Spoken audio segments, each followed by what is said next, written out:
Welcome to the Peace and Possibilities podcast. This is Julie Bruns, and you are about to be inspired. I am so excited to share my conversations with amazing people from all walks of life who figured out how to be happy, peaceful, and content doing work they love and making the world a better place so that you can see what's possible for your life. I can't wait to hear what you think. Send me an email and let me know one thing you're taking away from this episode. And never forget, anything really is possible. All right, welcome to this episode, everyone. My guest this week is Dana Anderson. And Dana and I met recently through an event that I attended and she was speaking at through Female Strong. I've talked a little bit on the podcast about a group that I volunteer with to help young entrepreneurs and young women basically see what's possible out there. So I love the concept of it. And I saw you, Dana, on the panel, and I was like, you know what, I'm going to see if she wants to come on my podcast. So here you are, and thank you for being here. I'm so glad you did. I'm happy to be here. I'm Dana Nicole Anderson. I am a creative entrepreneur, a performer, writer, producer, all kinds of arts I touch. And I also am an entrepreneur in the business sense. I own an agency that does talent and media relations. Awesome. So tell us how so that's always my first question because I want everyone to know what you do, but the most important piece of that is how you came to do what you're doing now. So you just named like 5 different things that you do. And obviously all of that's possible to do together. You can create what you want in your life, right? So how did you figure out? Did you know at a young age? Did you study what you're doing in college? How did that come about? Both actually. So I am really, really blessed to come from a family that respects and upholds the arts. And pretty much anything I wanted to touch when I was young, as far as creativity goes, I was allowed to explore all of that. Mm-hmm. I come from a family that owned a dance studio in Harlem for about 60 plus years. So I grew up going to Lincoln Center for like a dance recital, mm-hmm. or going to see Alvin Ailey and walking backstage and knowing one of the dancers. Like my auntie she was the legendary lady of dance. Mm-hmm. So I feel like that was a lot of my entry point into knowing what's possible, because that wasn't actually her full-time job. She had her own career, but she also had this creative career of her own, and then also gave back and owned the studio that was home to so many young Black talent. And then like growing up, I thought, okay, so I'm going to try dance. I'm going to try visual art. I want to go to the Art Institute. No, I don't want to go to college. I want to be an Alvin Ailey dancer. I want to study here this summer. So it was like, my parents just kind of rolled with it, which does speak to a little bit of privilege, but I'm proud of that. I'm proud of my parents. I'm very, very, very grateful for my parents. And I talk about them all the time. And I try to put that into my own parenting. So when I decided, okay, I want to go to college for dance, my dad did honestly say, eh. And then I found a program here in Chicago. I tried to do Black college first and just study straight business. While I loved the HBCU experience, I still longed for creativity. So I came back here. Columbia College Chicago had arts, entertainment, and media management. I went there for a year. You did? For a year. Uh-huh.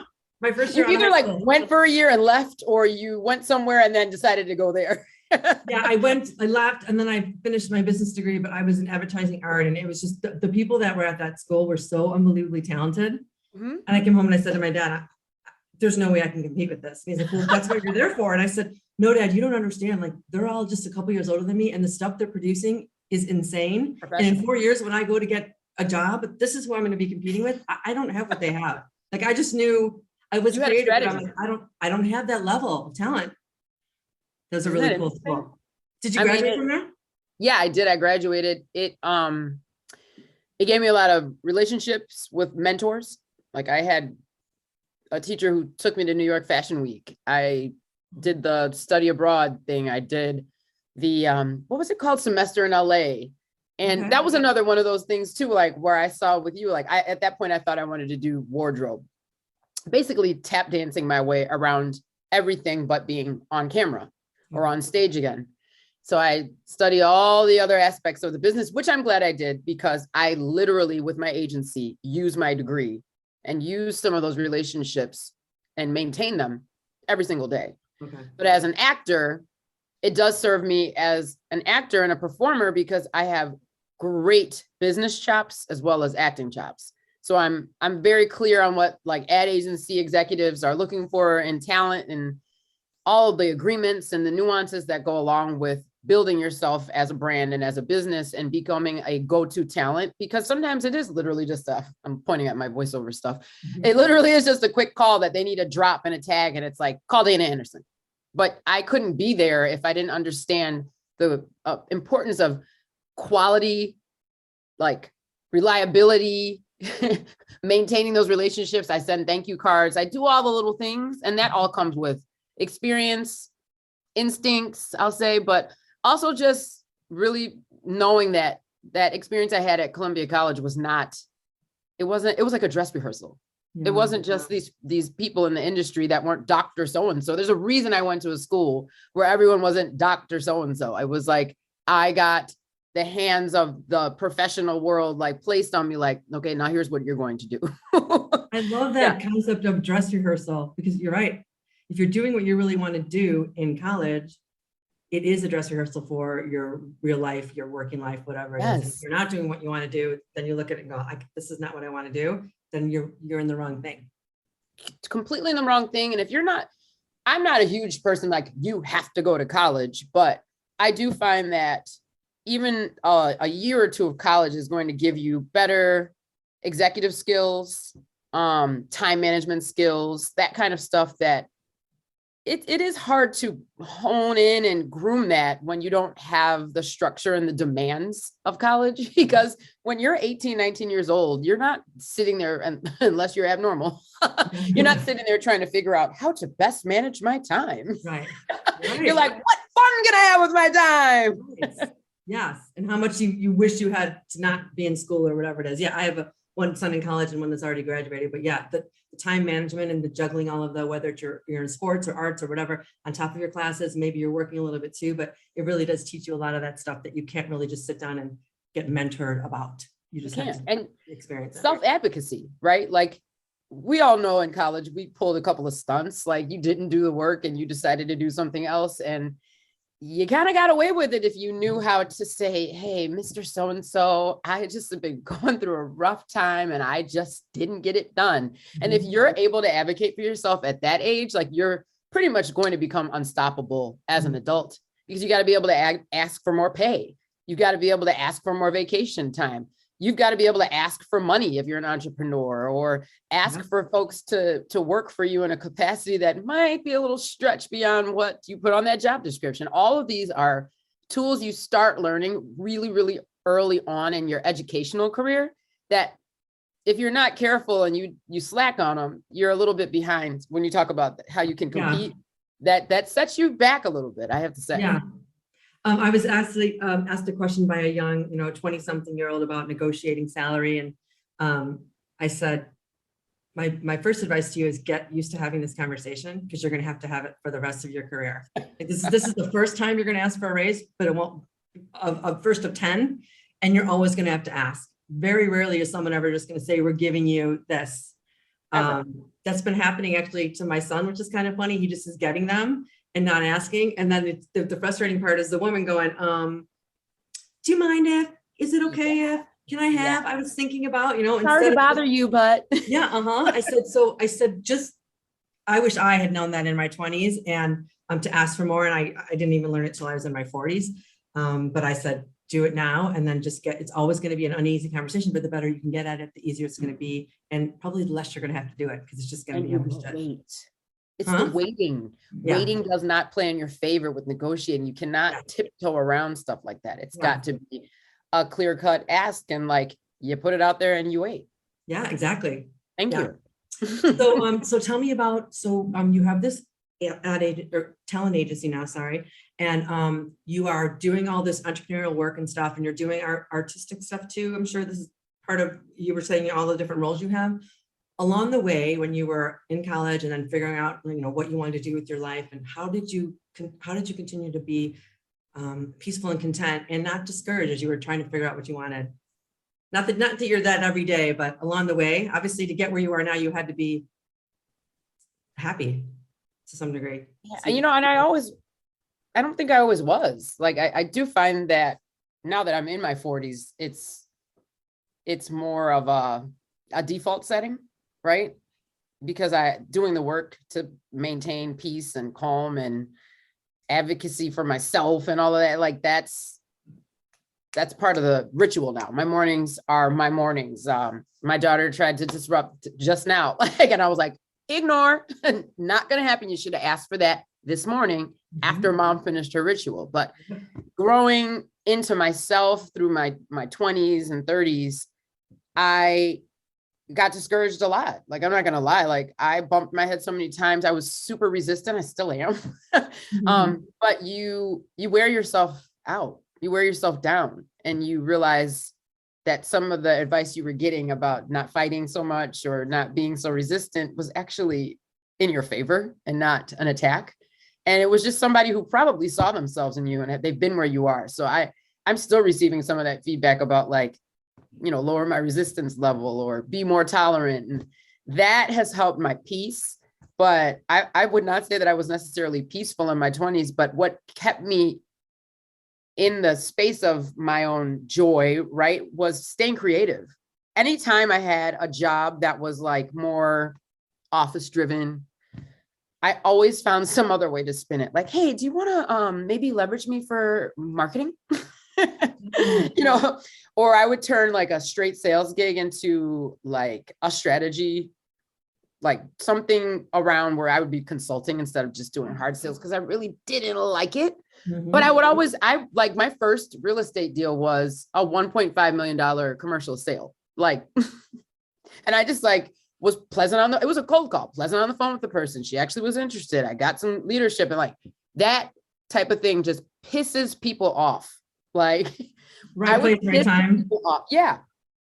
Piss people off, but I'm super blessed. Like, I realize, like, I have an anointing. I've probably earned that through adversity or staying grateful or working on my happiness in times when I really, really felt discouraged and want to throw in the towel. I have tried so many things. I have failed at so many things that when I am blessed with something great, I don't question it and I don't talk myself out of it. Like, I write in my journal every single day, I deserve this. And there's more where this came from every single day. Even if I just talk it into my phone or say it out loud, like I tell the universe that I am not, not ungrateful. It's not falling on deaf ears what's being done for me. Like, I thank my ancestors. Like, I look at my grandmother. I'm like the keeper of pictures in my family. So I have all kind of old pictures in my house, and I'm looking at them in Trinidad and I'm like, I did good. We're here because of her. Literally. Yeah. That's awesome. I wrote down what you said about I deserve this, and there's more where that came from. It's like, I'm getting chills thinking about it because I do the same thing. I have a morning practice where I say what I'm grateful for and I meditate, and I just started doing EFT. And it's all about like, saying I like this and I would like some more. Like, there's a movie called Yes, Please, Yes, Thank You, More, Please, or something like that. It's from like maybe 10 years ago, but it's basically that concept of you have to say out loud, like, or to anyone, whoever you believe in, like, this is what I want, and can I have more of it? I'd like to have more of it and allow more of it to come in. But if you concentrate on the things that aren't working, you just start seeing more things that aren't working, So it's like, this is something I wish, this is why I wrote my book, but this is something I wish that someone would have told me when I was 22, 18, 17 at Columbia College. Like, I was just figuring it all out. I was just like, head down, survival. I need money. I have to finish my education, whatever. I didn't have any help. So I was like, okay, what do I need to do? And I did it. But along the way, I didn't have any of these practices that you were just talking about, journaling and gratitude and any of that. And I didn't realize how powerful it was. I wish I had known then. That's why I love talking about it now to young people, especially. It's like, and I taught my sons the same thing. It's like, what are you going to concentrate on? This didn't go well. Like, well, what did go well? And what are you doing now? And can you say thank you for the things that you already have? That kind of stuff. So it's great. It's great to hear. And I love that you are looking at pictures. I do the same thing where I look at pictures of people that have come before me, or even like people that I love now as kids, and think like that little kid didn't know this. And, looking at it with more compassion, because who knows what all of these people were going through, whether when they were little boys and girls or, older women or men, it doesn't matter. Like, everyone was going through something. And I do that too, to keep reminders. That's cool. Reminders. Yeah. Little reminders. They're all around. I keep them all around. You got to My daughter actually got, like, I still have this chalkboard up. She wrote this back in 2017. I had gotten a chalkboard and I would use it to just be like, remember soccer cleats today. Yeah. I was momming it, and she's erased what I wrote. And she wrote that quote from, I guess it's a Disney thing. Life isn't about finding yourself. It's about creating yourself, with a little heart. Oh, I love that. She The wrote thing that on there too. Oh. Yeah. And I never erased that. So I just have that as like It's a wall. awesome. Creating yourself instead of finding yourself. Like you're not lost. You're there. You have to Right. create. Yeah. You have to create what you want. And no one's going to hand it to you. No one's going to be like, here, this is perfect for you, Dana. Go do this.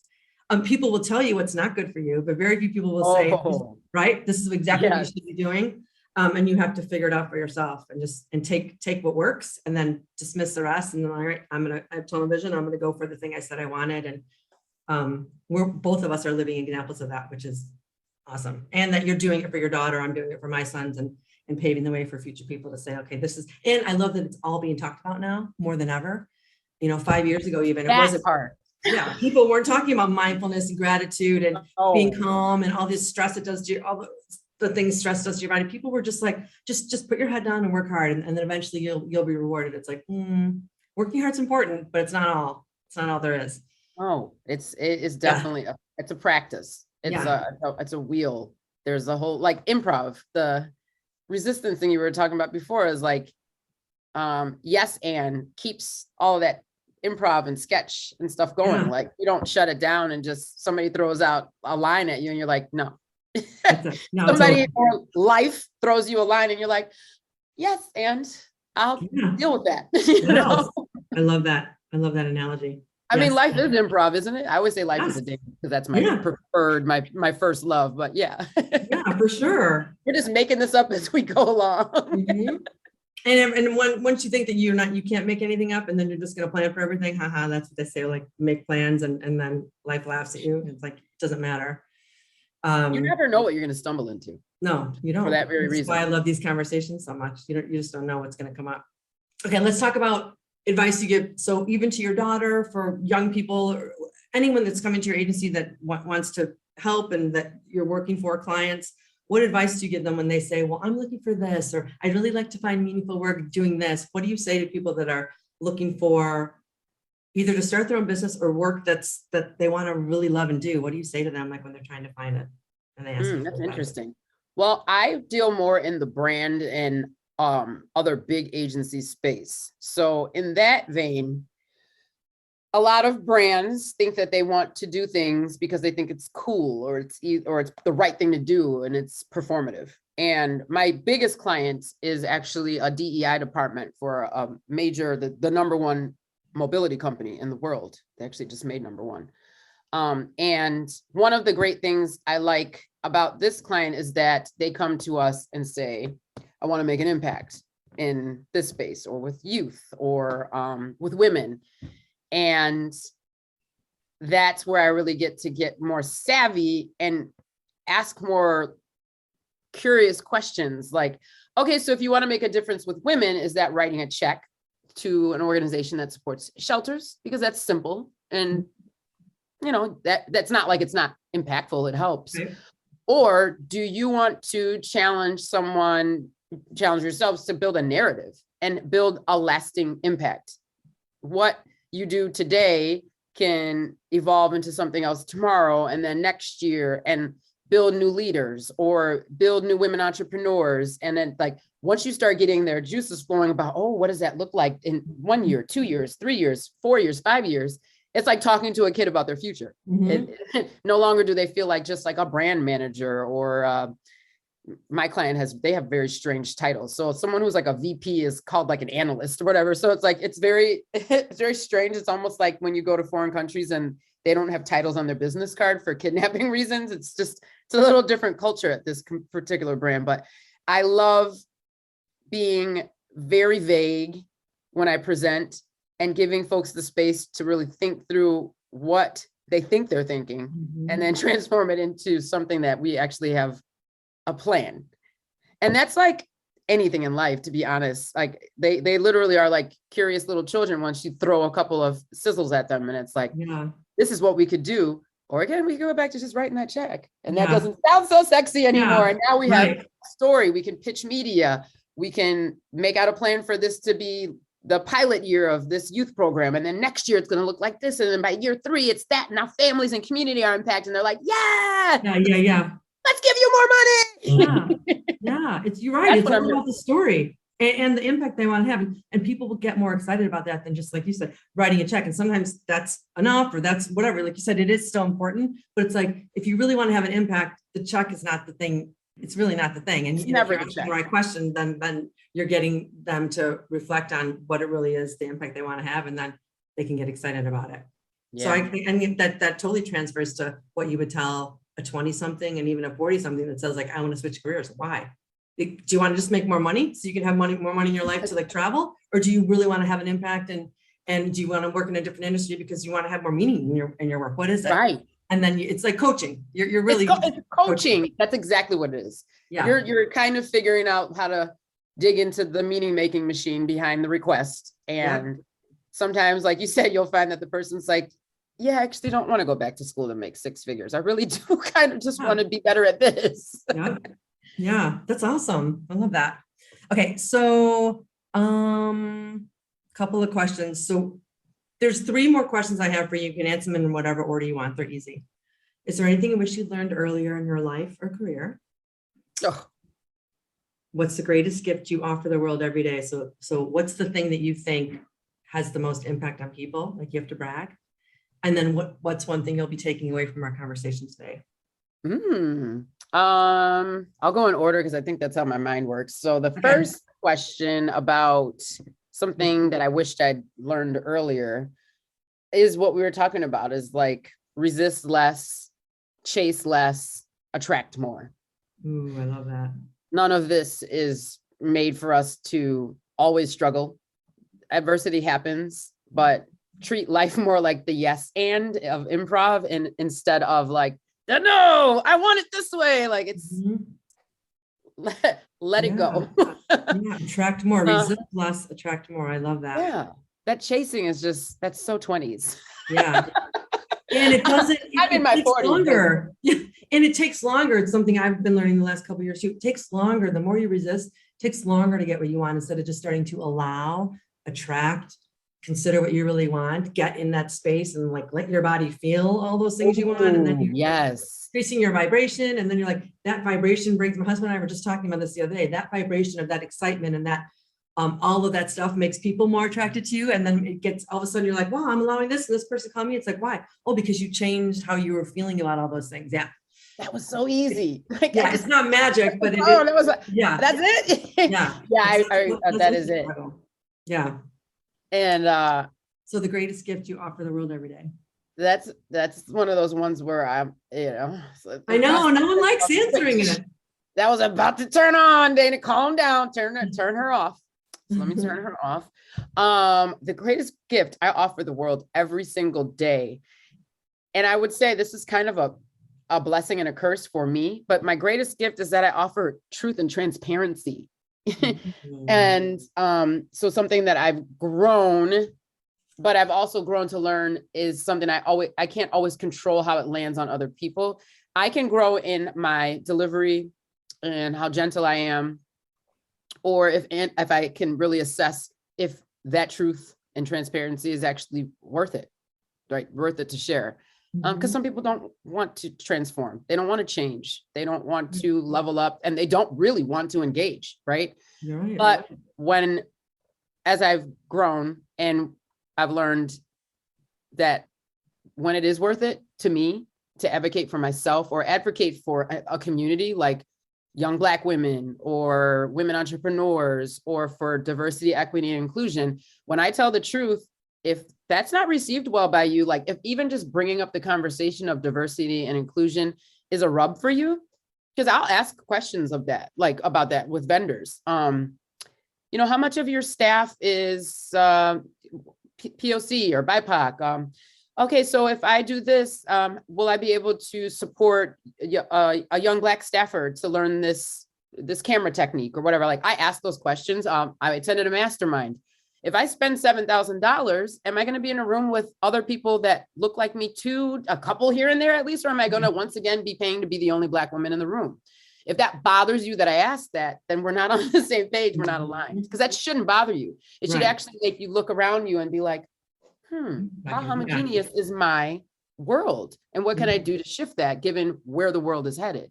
And what's been hiccuping in the world over the last couple of years? Do I do performative things, or am I really broadening my horizon and my perspective of what the world can look like? So I find in the short that my truth and transparency is a gift, but every once in a while it bites me in my butt, because it can be a curse. Because one, I can find out that people aren't so great because the truth hurts. And two, I can find out that I have a little bit more work to do on myself, because maybe that truth and transparency wasn't really worth sharing at that time. But I still, to me, in the bigger picture, being truthful, transparent, and really clear in my communication is always more worth it than not. I agree. And I feel like when you said it, if you ask the question and someone's uncomfortable or they're not willing to answer, then it's not, the conversation's kind of over. But I feel like even if you ask it and it doesn't land the way you want it to land, you still learned something either about that person or about yourself. And then maybe that's the interaction is, I still think it's still worth it to ask the question, because even if you're not going to get the response you need, you made them think. Even if they didn't want to think in that moment, they may think tomorrow night or that, the next day or something, right? So it's like, even if if it doesn't land how you want it to land, it's still worth asking the question. I was going to say to you, maybe that's the universe's way of saying, when you were going to pause and ask the question, you didn't get the response you needed. Maybe that's teaching you more about the person you're about to ask it to. But really, it's just getting more comfortable asking the question, and then it lands or it doesn't. And then you get to, that person can either be moved by it, changed by it, or not at all. But it's still, I still don't think it's ever bad to ask the question. Yeah, I'm with you on that. And it's, again, that's a growth and expansion tool. Like, it's either going to expand my network, because I'm going to find out, wow, we're really aligned in what we take a stand for in this life or a business, or I'm going to impact someone in a way. And like you said, it might be down the road, but I'm going to be a little impetus for growth and change in some other culture, like somebody's company culture or personal family relationships, something. Yeah. I love you said, this question is either going to expand me or you. You're either going to like that I asked it and you're going to get expanded, or it's not going to work. Maybe it's both both, but if it doesn't work for that other person, it expanded you in one way or another. Yeah, I love that. Ooh, that's a cool concept. Okay, final question. What's one thing you're going to take away from our conversation today? It's something that stuck with you, something new, something you remembered? I think in general, the opportunity to have this conversation with you, I'm like starting to get choked up now, is that like, you never really know. Like, I just show up for things. Somebody asks me to do something or be somewhere for something that matters to me, and I just show up, because that's who I am. I bring my whole self to places, and it's just being with someone. I don't know you, right, but I like you, and I've enjoyed this time and sharing this space. And it's just like, we connected virtually, and then we got to have a more in-depth virtual connection again, and like, I feel like I can take away from this conversation that you're here for me, that you're here for folks like me. And that is what's possible when we just show up as our whole selves. You just never know what conversations or opportunities are going to come out of that just by showing up. I always say, show up. Show up. I asked the question, and I asked you want to be on my podcast, but I only ask people that I see love what they do. So it's not everyone else. How do you find your guests? I'm like, I just wake up, do my work, and I meet someone. I go to these webinars and workshops. It's like you said, I just say yes to things. I ask questions. I research, but I'm not ever really saying who will be my next guest. I just meet people and I say, oh, this would be really cool. I was on a webinar a couple weeks ago, last week, and she was this awesome virtual trainer teaching people how to have better Zoom meetings. And she was so passionate about what she did. Wow. And she was really good at it. And she had a great attitude. And I'm like, I don't know her either. And I'm going to talk to her in a couple of weeks, but it's like, I just want to talk to people that love it. Because everyone on that call could tell she loved what she did. And I could tell when I talked to you the other day, when I was listening to you on that panel, that you loved what you did. And everyone else, most people can feel that if they're paying attention. And those are the people that I want to talk to, because I want other people, younger, older, in their 50s, that are trying to change their careers. it's possible. Look at all these different versions of it. Look at all these different versions. You could be 20, you could be, I've talked to 80-year-old men CEOs. I've talked to 18-year-old college students. I talked to a girl who's trying to become a pilot. She's a senior in high school.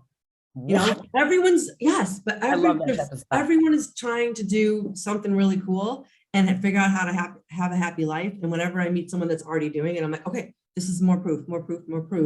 So you can sit down and say, you don't believe it? I've had 110 conversations with people that do it. So, and I got 15 more lined up. It's like, it's possible. Yeah. And here's your proof. So you're out wheeling and dealing, good vibrations, all the matches.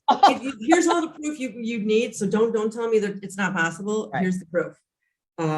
Yeah, I feel the same way. I loved meeting you and talking to you, and I'm excited to see, you know, hear more about what you're doing and stay connected. And maybe I'll have I just had this idea while I was talking to you, like I just have a fun meeting where I get a whole bunch of people together from Chicago that have been on my podcast, and we all meet in person. Oh, I would love that. Would that be so fun? Yeah, I would love that.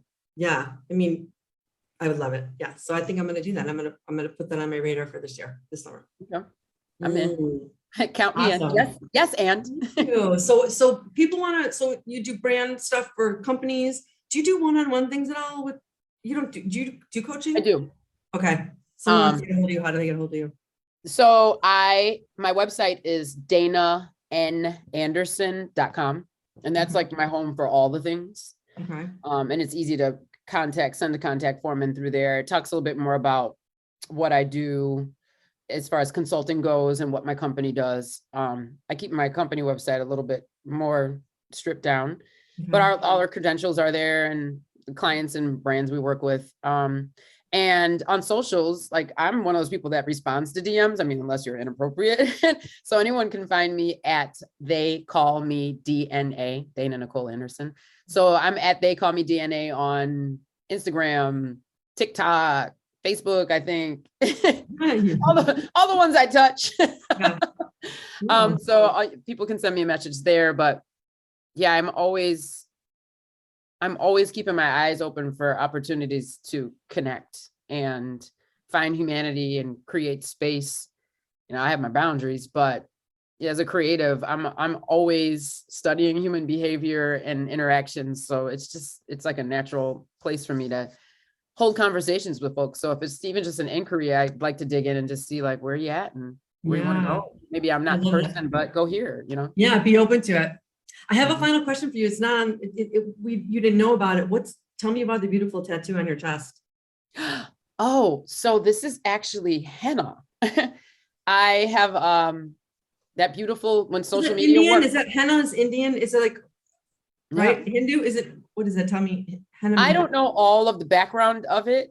This young lady that does this is actually a Black woman, and she just got really into it, and she knows she'll have henna parties and she'll actually tell you more about like what she's doing and why. For me, I just like to create new focal points for myself. I'm one of those women that this is a lot, but I actually take the time to look at myself and my body and love it. You know, no matter what's going on with me, I don't sit there and be like, oh, you're bloated, you're gross. I look and I'm like, so I just, when I have a chance to see her, I'll get like a little something, and it just creates a little focal point of beauty on my body that I feel like is just like a gratitude and point of attraction for. I love it. And how long does it last? A couple of weeks. It depends like what you're doing and where you're at. So I was in Arizona last weekend, so I was in the sun. So that probably tapped at it a little bit, but like here in gray Chicago, this might last 2-3 weeks. Okay. And so you could have, so I want her name. And I'll send you her profile. Cool idea. So it's like just basically wearing like almost jewelry for a couple of weeks of something that you want to remember or put out. That's literally, you're putting it out there. And like having a reminder on your body of something that inspires you or you're grateful for. I love that concept. Yeah. Like if you have like a teen girl that was like a cutter or something like that. Like I've had a couple young ladies that got the art over like their cutting scars and just like reminded them that they stopped, that they got past that, and that their body is actually a really sacred and safe space for them and to not want to harm it. So that was something we did with like arms. We did a little henna party with some young ladies, and that's so cool. It just kind of hit home for them. It was a little emotional, but I'm big on calling it in, like learning that early on, that you can call things in. And I find that this is a way of like, I put it in my heart space, you know, I'm calling. I love that. Yeah. Awesome. Thank you. I love that. Yeah. So cool. I'm glad I asked because I was wondering when you got on the phone. All right. Well, thank you, Dana. So Thank everyone, you. you know how to get in touch with her, DanaNAnderson.com. Thanks for being here today. I'm so glad we met. And I think this is the beginning of many conversations. So I think so too. All right. happy to meet you. Thanks for having me. Bye, everyone. Have a great day. Bye. Bye. Thanks for listening. I hope you loved this episode. Don't forget to like us, subscribe, review, and share it. I hope you were truly inspired. And for a little more inspiration, don't forget to pick up my book, Peace, Possibilities, and Perspective: 8 Secrets to Serenity and Satisfaction in Your Life and Career. I can't wait to get you love in your life.